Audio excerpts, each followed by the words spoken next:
Welcome to the Genius Factory. Enjoy the video. In this video, I will show how to make Pho Kib easy guide. Start by simmering beef bones with charred onion, ginger, star anise, and cloves to build a clear, fragrant broth, then strain and season to taste. Skim regularly and keep heat low for 4 to 6 hours.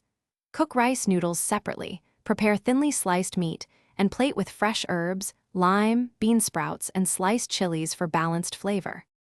Build layers of flavor starting with charred aromatics and toasted spices. Patience makes a big difference. Use beef bones, brisket, or short ribs and add salt sparingly at first. Simmer gently and taste as you go, adjusting with fish sauce and a touch of sugar if needed.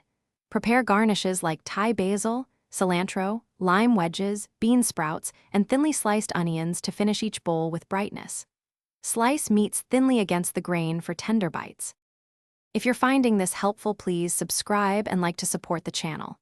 Quick recommendation: these leak-proof containers make meal prep and broth storage a breeze, and they seal tightly for travel. I use them to portion leftovers and keep fridge smells at bay, saving time when reheating Pho components. Check the description for the link and other deals, and grab a set if you like convenience. Now let's get back to the video. Warm bowls with hot broth to keep the soup steaming when served.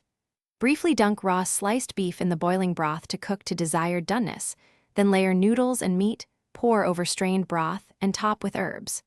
Offer condiments like hoisin, sriracha, lime, and thinly sliced chilies so guests can customize heat and tang, making each bowl exactly to their taste. Serve with a small plate for discarded bones or lime rinds. Thanks for watching. If you found this helpful, don't forget to like and subscribe.